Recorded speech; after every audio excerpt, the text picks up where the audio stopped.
My name is Vivian, and I live with my husband George and our 2-year-old son Michael. Vivian, today marks 3 years since we started dating, doesn't it? George said, breaking the silence. Yes, it does. Time flies so fast, I replied, sensing something different in his tone. What's wrong, George? You seem a bit off, I asked with concern. Vivian, there's something I want to tell you today, George began hesitantly. I want you to marry me, he continued, echoing his proposal. Over the years, we had shared countless moments together. Initially, time with George was bliss for me, wrapped in his kindness and thoughtfulness. I felt genuinely happy. However, as days turned into years, the daily bustle and other factors began to change our relationship. Hey, Vivian, didn't I say I wanted roast beef today? Why is it just leftovers from yesterday? George interrupted my thoughts. I'm sorry, George. I have to take care of Michael. I can't prepare anything too complicated, I explained, feeling a pang of guilt. I don't need such excuses. Parenting is just taking care of Michael, right? Stop making such a big deal out of it, George snapped, his frustration palpable.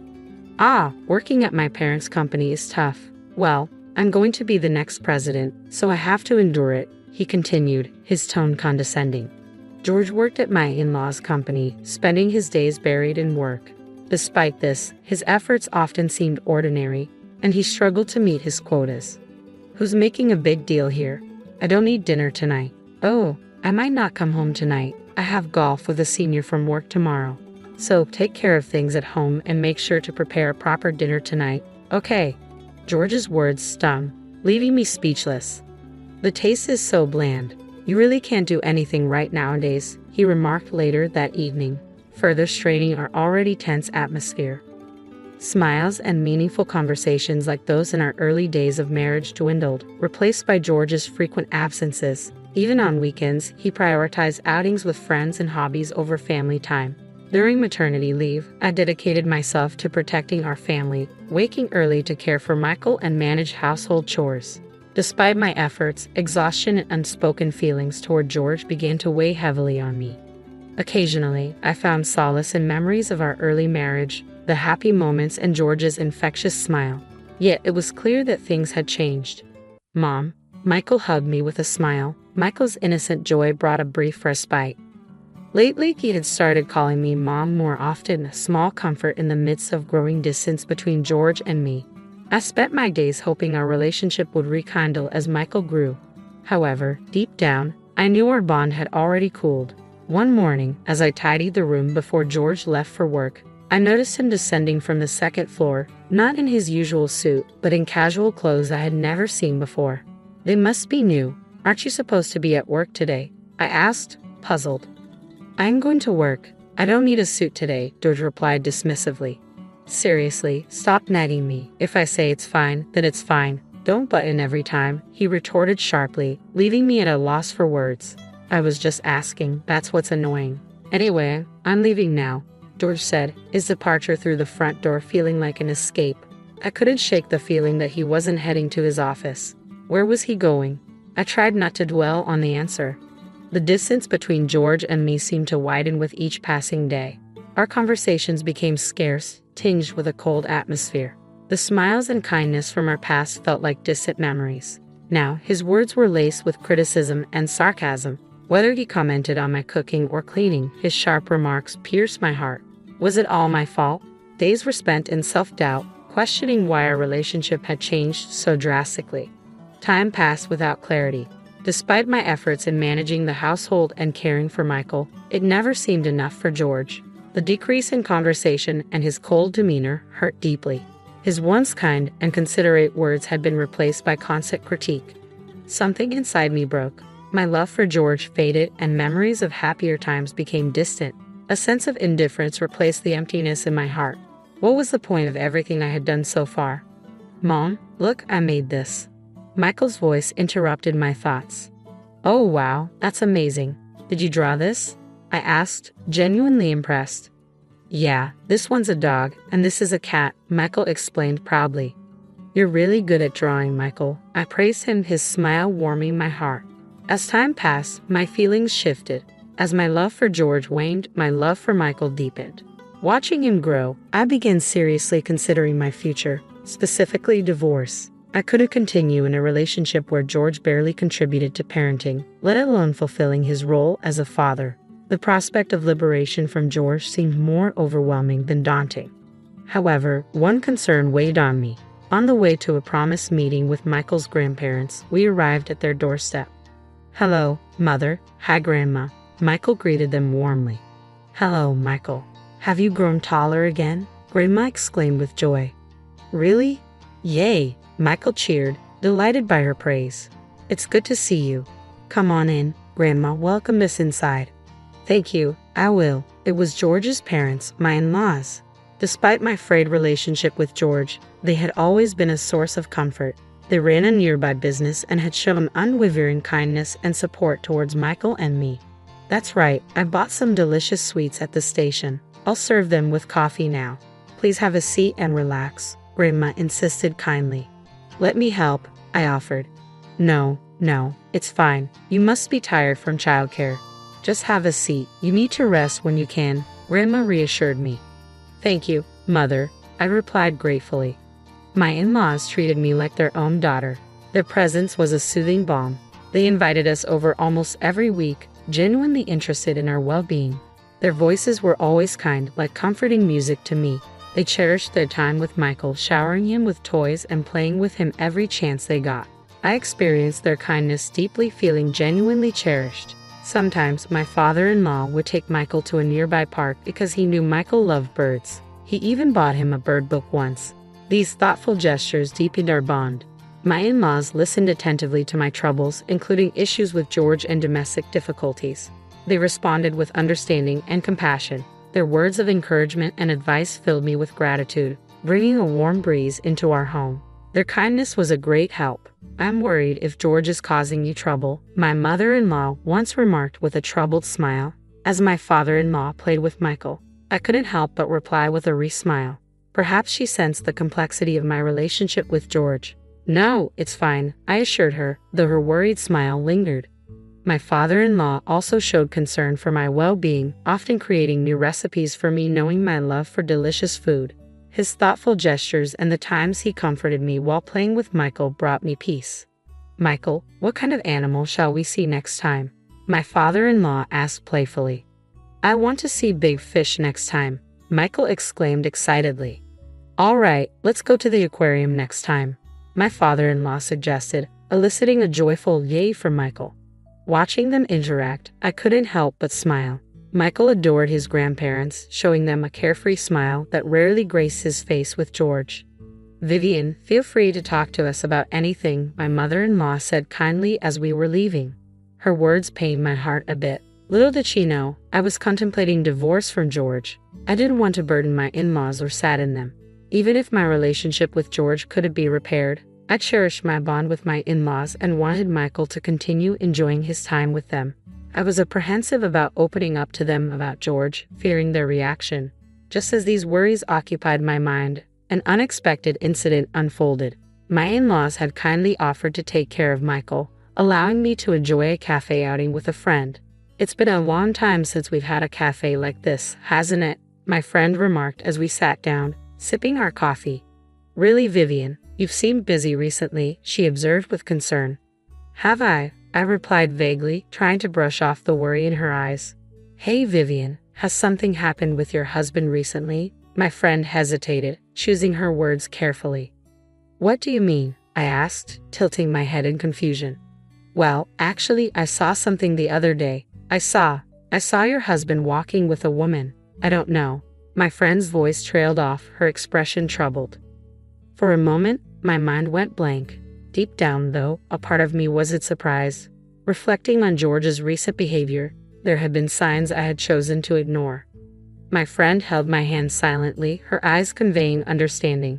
"Vivian, I think you should talk to George," she finally said gently. "Yeah, maybe. I haven't been myself lately," I admitted quietly, feeling the weight of her concern. "That's why I invited you to a cafe today," she explained softly. "Is that so? Sorry for worrying you," I apologized. "Don't apologize, Vivian. Whatever decision you make about George, I'm on your side," she assured me warmly. "Thank you." I replied gratefully, parting ways with her and heading home. Although I was initially shocked by the startling truth, strangely, I felt calm now, even a bit relieved. This revelation gave me the clarity to end my relationship with George without hesitation. Imagining a future living just with Michael, despite the uncertainties, strengthened my resolve. I needed to be strong for Michael's sake. "I'm home," I announced as I entered the house. "Ah, today was exhausting. Welcome back," George greeted me casually, not noticing my subdued demeanor. "Hey," I started, my voice steady but firm, "I've been waiting for your return," as George carelessly threw his bag on the sofa. In a low voice, I told him, "George, we need to talk." "Can it wait until after dinner?" George replied, visibly annoyed. "No, I want to talk about it now," I insisted. "What now?" "Such a hassle," George grumbled, avoiding eye contact. "Well, this situation is your fault, isn't it?" I confronted him. "Huh? What are you talking about?" George looked puzzled, but there was a flicker of unease in his eyes. "I heard from my friend. Is it true that you were walking with another woman?" I pressed, my voice steady. George's reaction was undeniable confirmation. His face changed color instantly, and his eyes darted around, searching for an escape. "That must be a mistake. Your friend saw, right?" George stammered. "She heard your voice and even knows the store you two went into. Shall I confirm it with the store staff?" I challenged, feeling a surge of boldness. "It's useless to hide it," I continued as George struggled for words. "Damn it," George spat out bitterly, his anger surfacing. "Yeah, that's right. Her name is Zoe. Unlike you, she's perfect at work, in housekeeping, and she's cute. She even said she likes me, even though I'm married." "Yeah, that just shows how attractive I am, right?" George mocked, his tone cutting. "I loved you, George, even though you're married," he mimicked Zoe's words. Would a normal woman approach a married man like that? There must be more to it, I reasoned, but George's dismissive attitude was clear. "Why should I feel bad for you and Michael? You should be ashamed for not supporting me more in my hard work," George retorted defensively. "I heard from your father and mother that you hadn't even met your work quotas. Can you still say you're working hard?" I shot back, feeling the weight of disappointment. "I'm doing things my way. I'm going to be the next president, so don't interfere," George asserted arrogantly. "I doubt you'll ever become president," I stated quietly, my resolve hardening. "What did you say?" George's voice rose. "Fine, I'm done with you. Let's divorce," I declared firmly, unable to bear his excuses any longer. "I'll divorce you and marry Zoe. Do whatever you want," George pointed at me, his words sharp and hurtful. "Don't talk bad about Zoe. You're just jealous of her, aren't you?" George accused, misinterpreting my stunned silence for shock. "That's not the case," I replied quietly. "I'll show you. You'll regret this when you come begging to me later," George shouted angrily, storming out of the house, likely heading to Zoe's place. Impulsively, I tried to follow him but tripped over a slightly lifted carpet edge. I fell hard, hitting my back against the table with a sharp pain I had never felt before. Overwhelmed by the intense agony, I groaned, unable to move. Crawling towards my smartphone nearby, I dialed for an ambulance as darkness threatened to engulf me. "Mom, where am I?" Michael's voice brought me back when I woke up. I lay in the hospital bed, my head spinning and my body itching all over. A nurse quickly came to my aid and called a doctor. Seeing my anxious state, they explained what had happened and tried to calm my nerves. "It's okay, you'll gradually recover," the nurse assured me. "Yes, thank you," I managed, trying to absorb the news. "Anyway, it's good that your life isn't in danger," the doctor added. However, the results of the subsequent examination shocked me deeply. The fall had caused spinal cord damage, making it difficult for me to walk. I was informed that I would need a wheelchair, and my life would change drastically. After being discharged, life at home proved more challenging than I had anticipated. I realized I couldn't manage household chores, childcare, or even take care of myself alone. At the suggestion of my in-laws, I decided to live with them for a while. Since I couldn't rely on George for help and with Michael there too, I had no choice but to lean on their kindness. They must have been suspicious of George's absence despite my condition. I knew I had to tell them the truth soon. Just as I contemplated this, the front door of my in-laws' house swung open with a loud noise. "George, where have you been?" ignoring calls when Vivian is in such a condition, my mother-in-law scolded as George entered. So, she's really in a wheelchair, huh? George scoffed, looking at my condition. A useless woman who can't do household chores or childcare is of no use to me. Hurry up and divorce me and pay me compensation for all the trouble. How can you say such a thing to Vivian? My father-in-law interjected, shocked. It's okay, Mom, Dad, I murmured weakly, feeling the weight of George's callous words. Vivian, let's get a divorce, George declared coldly. I'm sorry, Father, Mother, I whispered, tears welling up in my eyes. I couldn't stay with George anymore. Surprisingly, his cruel words didn't sting. They simply confirmed that my love for him had completely faded. Contrary to my in-law's surprise, George seemed oddly cheerful. But that you understand now, I can freely marry Zoe, George remarked casually. George, were you seeing another woman? My father-in-law interjected, taken aback. Yeah, so what? What's the big deal? George shrugged. Despite having Vivian, she's boring, not particularly cute, and can't handle housework or childcare properly. How can you say that? My mother-in-law exclaimed, shocked. Vivian has been trying so hard with housework and raising Michael. Yeah, whatever, George dismissed, his tone callous. Anyway, I've decided to be with Zoe. Dad, it's time to hand over the company to me. You're getting old. Nonsense. I won't let someone like you take over the company, my father-in-law retorted firmly. Come on, who else is there but me? Anyway, I'm busy, so send me the divorce papers by mail, okay?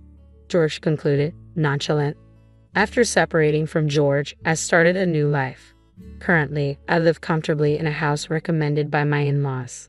With the help of a caretaker, they suggested my daily life feels easier than before.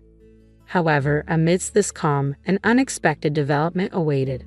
One day, while peacefully passing time, the doorbell rang. Glancing at the monitor, I saw George standing outside, his face a mix of confusion and desperation. Hey, Vivian, what the hell is going on? George blurted out. George, what's up? I replied calmly, masking my surprise. I got fired from the company. I suppose Dad just keeps saying it can't be helped, George confessed, his desperation evident. Oh dear, I murmured sympathetically. Mom and Dad are saying you're no longer our son. We're cutting ties with you, George continued, his voice tinged with disbelief. That's tough, I responded quietly, trying to process his sudden vulnerability. I didn't know about the stocks. I had no idea you owned 90% of my parents' company's stocks. Why didn't you tell me? George pleaded. Because you never asked, I replied evenly. You're supposed to disclose that kind of thing, even if I don't ask.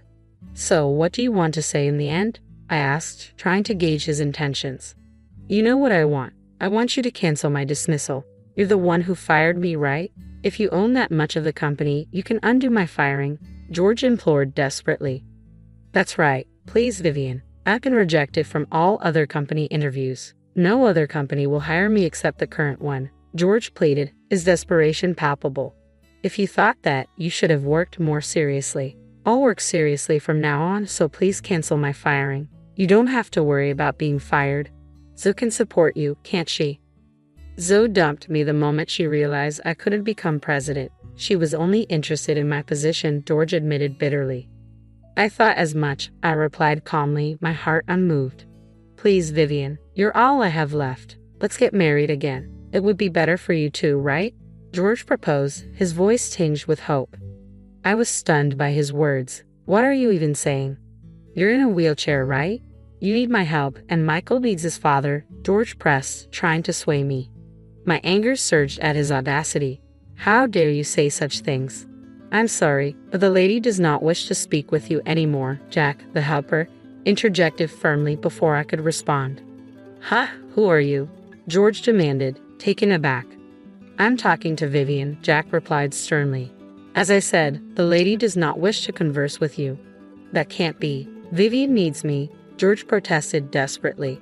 That's right, I'll say it again. I have nothing to say to you, and I don't want to see you ever again, I affirmed firmly through Jack. Why, Vivian? If you leave me too, then.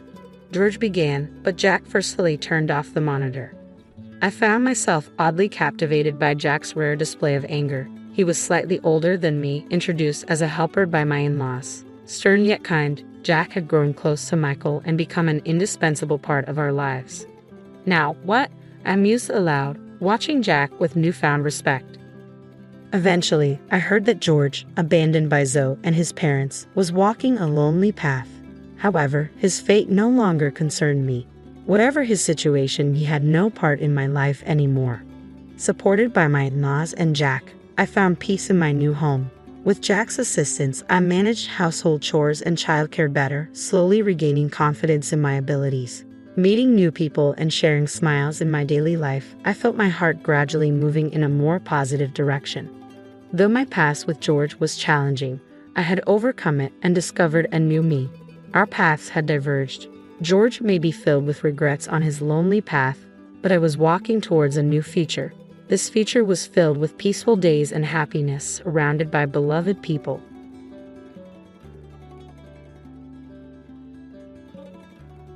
Hey, I'm Anna. My life changed a lot 5 years into my marriage with Paul. We were a regular couple.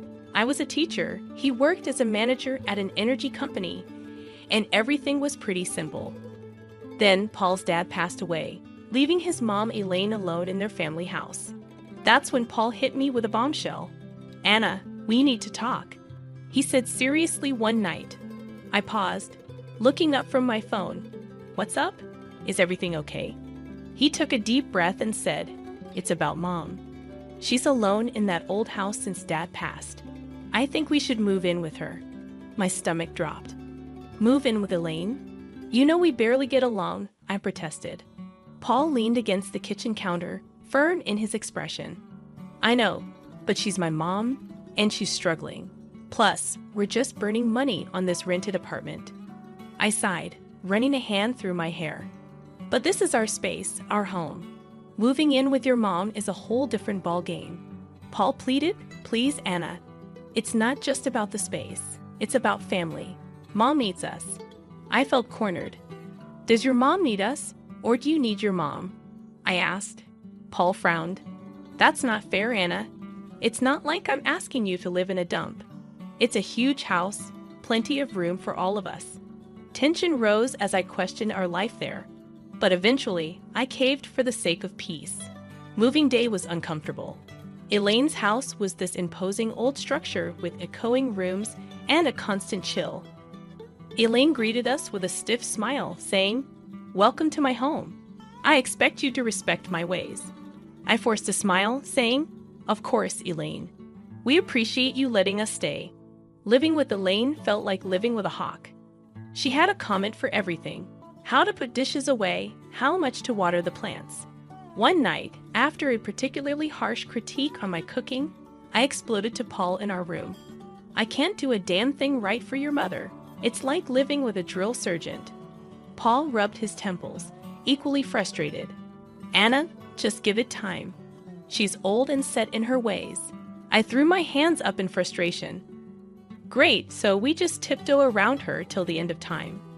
He didn't have an answer, and honestly, neither did I.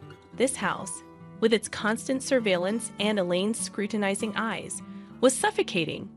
Life in Elaine's house was turning into a daily grind. Just when I thought I could handle it, Paul dropped another bombshell. It was a lazy Sunday afternoon, and I was trying to find some peace in the garden when he came out. "Anna, we need to talk," Paul said, leaning on the garden gate. I looked up, feeling a knot in my stomach. "What now, Paul?" He took a deep breath. "I think you should quit your job and stay home. We're spending a fortune on a nurse and housekeeper for Mom. It makes more sense." I stood up, anger rising. "Quit my job, Paul. I love teaching. It's not just about the money." He ran his hand through his hair, his tone getting edgy. "I know, but think about it. It'll make things easier around here." I shook my head, disbelief washing over me. "So what? I just become a full-time maid and nurse? That's not the life I want." Paul's voice rose. "It's not about what we want, Anna. It's about what's practical. My mom needs us." I glared at him. "No, your mom needs you. I didn't sign up to be her caretaker." He shot back. "Well, things change, Anna. We need to adapt." The word adapt felt like a slap. I loved my job, my independence. This wasn't adapting. This was sacrificing. You know what, Paul? Fine, I'll do it, but don't expect me to be happy about it. He sighed, a look of relief crossing his face. Thank you, Anna. It means a lot. But it didn't feel like a victory. Quitting my job felt like losing a part of myself. The days that followed were even harder. I had become a full-time housekeeper, nurse, and cook. Elaine, as always, had her 2 cents to add about everything. Those curtains need a wash, she'd say, or the soup is too salty. It was endless. One day, I snapped. Elaine was criticizing the way I ironed her clothes, and I couldn't take it anymore. Elaine, can you just stop? I'm doing my best here, I said, feeling frustrated. She looked taken aback. Well, I'm sorry if I have standards, Anna. I threw the iron down, my voice shaking. I'm not your servant, Elaine. I'm your son's wife. I'm here trying to help, and all you do is criticize me. There was a moment of tense silence, and then Elaine's expression softened slightly. I know you're trying, Anna. I'm just used to things a certain way. I sighed, feeling the tension drain out of me. I know, Elaine, but I'm not you. I have my way of doing things. From that day on, things were slightly better. Elaine toned down her criticisms, and I tried to accommodate her quirks. It was a fragile truce, but it was better than the constant battles. As time dragged on in Elaine's house, the atmosphere grew tenser, almost suffocating. Paul's behavior became increasingly distant and elusive. He was consistently late from work, and when he was home, it was as if he was invisible, retreating to the spare room like it was his sanctuary. One evening, unable to bear the silence and distance any longer, I cornered him in the kitchen. Paul, what's going on with you? You're hardly here, and when you are, it's like you're not even my husband anymore, I said, leaning against the counter with my arms folded. He'd avoided eye contact, absent-mindedly stirring his coffee. Work's a nightmare right now, Anna. Just piles of stress, he replied. I leaned back, still concerned. I get stressed, Paul, but this feels like you're shutting me out. You're here, but you're not really here. He exhaled heavily, his gaze fixed on his coffee. I don't know what you want me to say, Anna. I'm just really tied up with stuff. I wanted to believe him, to understand, but something inside me screamed that there was more to it than he let on. Then there was Lucy, Paul's sister, who made it her mission to add to the tension. Each visit from her was a trial. She'd look around the house with a sneer and quip, still stuck in this old dump, huh? I usually bit my tongue, but one day her taunts hit a nerve. Not all of us have the luxury to mooch off others. Lucy, I shot back. She cackled, her voice grating on my nerves. Oh, look at you playing the martyr in a haunted house. Pathetic. I clenched my jaw, holding back a barrage of words. Paul, ever the silent bystander, offered no defense. His silence was like another jab, another confirmation of the growing gulf between us. The biggest shift, however, came with Elaine one day. She called for Lucy, her voice frail and desperate. Lucy, I need help with a bath. I can't manage on my own anymore. Lucy's response was cold and cutting. Help yourself, Mom. I'm not your caretaker. Elaine broke down in tears, and despite our rocky history, I couldn't leave her in that state. I assisted Elaine with the bath, and something changed between us that day. Elaine started to warm up to me, treating me less like an intruder and more like a daughter. It was a welcome change, but it also emphasized how far Paul and I had drifted apart. Despite Elaine's newfound warmth, the house felt colder and emptier. The walls seemed to echo with a growing silence between Paul and me, a chasm widening with each passing day. The chill in our home grew colder as Paul's late nights at work became the norm, and our conversations turned into mere whispers of their former selves. During one of these fleeting interactions, Paul dropped a bombshell that added to the growing pile of secrets and lies. Anna, I got an apartment near work, he said nonchalantly, as if discussing the weather. I almost dropped the dish I was cleaning. An apartment? Why on earth would you need that? He leaned against the doorframe, avoiding my gaze. It's just practical, Anna. Saves me to commute, especially with the late nights. Anger and confusion surged within me. and you just decided this without talking to me. What?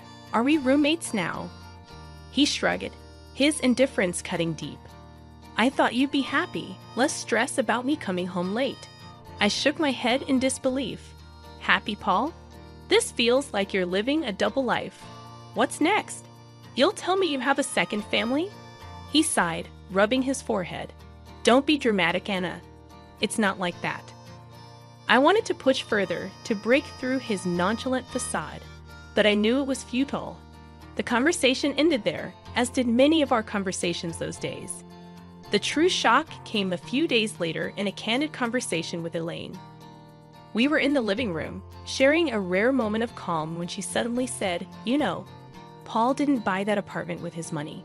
I looked at her puzzled. What do you mean? She hesitated, then continued, "He used my savings. He said it was an investment, even put it in my name." My heart sank. He's been using your money, and you're okay with this? Elaine shrugged, a sad look in her eyes. I couldn't say no. He's my son. But I thought you should know. I was speechless. Paul's secret apartment was one thing, but using his mother's savings under the guise of an investment felt like the man I married was slipping away, replaced by this stranger with secrets and lies. A few days later, I confronted Paul about it. Why didn't you tell me the apartment was bought with your mom's money? He was unapologetic, almost defiant, because I knew you'd react like this. It's an investment, Anna, not a big deal. I couldn't believe his audacity. Not a big deal. You're gambling with your mom's savings and keeping it from me. What else are you hiding? He turned away, ending the conversation with a dismissive wave. You wouldn't understand, Anna. It's business. The word business felt like a chasm between us, an excuse for everything going wrong in our marriage. Living in Elaine's old, dreary house was taking its toll on me. The once vibrant walls now echoed a somber tone, and every creaking floorboard seemed to whisper secrets. One day, I couldn't take it anymore. Elaine, have you ever thought about renovating the house? I asked over breakfast. It could use some freshening up. Elaine looked up from her tea, surprised. Renovate? I haven't thought about it in years. It's such a big task. I nodded, feeling a spark of enthusiasm. I know, but it could really brighten up the place. Maybe just start with a new coat of paint or some new wallpaper.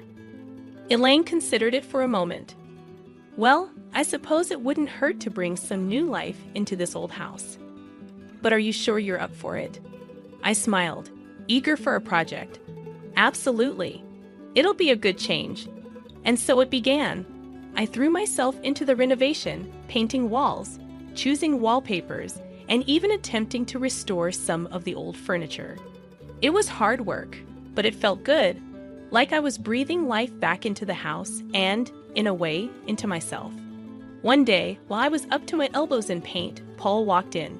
He looked around, his expression one of shock and disbelief. What the hell, Anna? What are you doing to my mom's house? I stood up, wiping the sweat from my brow. I'm renovating, Paul, like I told Elaine. It's time this place got a little love and care. Paul's face hardened. You had no right to start changing things without asking me. This is my family home, not some DIY project. My temper rose. Your home? When was the last time you even cared about this place, Paul? I'm doing something good here. He took a step closer, his voice rising. You're overstepping, Anna. You always do this. Take control and push everyone else aside. I stared at him incredulously. Take control, Paul. I'm trying to make this gloomy place livable. Maybe if you spent more time here, you'd see that. Before Paul could retort, Elaine walked in. What's all this noise about? Paul turned to her. Mom, did you know about this? About her changing the house? Elaine looked from me to Paul, then back again. Yes, I did, and I'm glad she's doing it. This house needed a change, and Anna's doing a wonderful job. Paul looked like he'd been slapped. But it's our family home. Elaine cut him off, her tone firm. It's my home, Paul, and I want this. Anna has every right to do what she's doing. Paul stormed out of the room, leaving me and Elaine in an awkward silence. I felt a mix of victory and sadness. The house was transforming, but the gap between Paul and me seemed to only grow wider. The day Elaine suffered her stroke, our world turned upside down. I was there, witnessing her sudden decline, her words slurring, her body weakening. Panic gripped me as I called for help, my voice quivering with fear. In the hospital, the grim reality set in. Elaine needed constant care. I looked to Paul for support, but he was distant, his eyes void of the usual concern. "Anna, I can't deal with this." "I have enough on my plate," he said, his voice cold. I was stunned. "You can't deal with this, Paul. She's your mother." He shrugged, his response cutting like a knife. "Yeah, and she's been a burden for years. This is just the cherry on top." I couldn't hide my disgust. "She's not a burden, Paul. She's family. She needs us." His laugh was bitter. "Us? No, Anna. She needs you. I've got other things to handle." I was left speechless, my respect for him sinking. I took it upon myself to care for Elaine. It was hard watching the once strong woman confined to a bed, dependent for every little thing. As I became Elaine's primary caregiver, Paul's visits grew rarer, and his indifference more apparent. His visits were short, his conversations with Elaine brief and superficial. Then Lucy came. I overheard them in the living room, their words like venom. "We should start thinking about the will, dividing the assets," Lucy said, her voice devoid of any emotion. I burst into the room, fury coursing through my veins. "How can you be so heartless, discussing her will right in front of her? She's still here." Lucy smirked, her words sharp. "Oh, look who's talking, the saintly daughter-in-law. This is our family's matter. Stay out of it." Paul chimed in, his voice laced with cynicism. "Anna, just drop it. It's practical to plan these things. No use pretending she's going to bounce back." I was aghast at his cruelty. Practical. "She's your mother, Paul. How can you be so callous?" He shrugged, his reply cold and detached. "Life's callous, Anna. Better get used to it." I turned away, my heart heavy with disgust. In the following weeks, I dedicated myself to Elaine's recovery. And to my surprise, she showed signs of improvement. Her fingers twitched, her speech cleared. She even managed a few steps. It was a miracle to me, but a nuisance to Paul and Lucy. Their true colors were now vividly clear. Their mother's plight was nothing more than an inconvenience, a hurdle in their path of inheritance. The betrayal stung deep, not just as a daughter-in-law, but as a human being. Life had settled into a grim routine. Elaine's health was a constant roller coaster, with small victories overshadowed by the looming fear of the worst. Then it happened. Another stroke, this time more severe. The call from the hospital felt like a punch to the gut. Elaine didn't make it. The funeral was a somber affair. I stood beside the grave, my heart heavy, watching as people paid their respects. That's when Paul arrived, and with him, a woman I didn't recognize and two small kids clinging to her hands. "Who's she?" I whispered to myself, my eyes fixed on the unfamiliar woman. Paul approached, his expression unreadable. "Anna, this is Carol, my wife, and these are our kids." I felt like I had been slapped. "Your wife? When did this happen?" He shrugged, a coldness in his voice.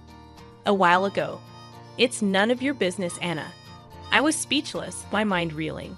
How could he? And during all this time with Elaine, Lucy was there too, her usual sneer in place. "Finally showing your true colors, Anna? Playing the grieving daughter-in-law. It's a bit late for that." I glared at her, my voice laced with contempt. "I was here for Elaine when you both abandoned her." "Don't you dare judge me," Paul interjected. "Let's just get this over with. We have other matters to discuss." After the funeral ended and the gathering moved to Elaine's house for the will reading, Paul and Lucy were like vultures, eagerly awaiting their share. The lawyer began reading the will, and that's when the bombshell dropped. Everything, the house, the money, all of it was left to me. Paul's face went from smug to shocked. "What the hell? This can't be right." Lucy was fuming. She was our mother. How could she leave everything to this nobody? I stood there stunned, not sure how to feel. Happy. Vindicated, it all felt hollow. Paul turned to me, his voice filled with accusation. You manipulated her, didn't you? Turned her against us. I shook my head, disbelief and anger mixing in my voice. I did nothing but care for her, which is more than I can say for you. The lawyer intervened. Elaine was very clear in her will. Lucy was seething. This is not the end. We'll contest this. There's no way we're letting her get away with this.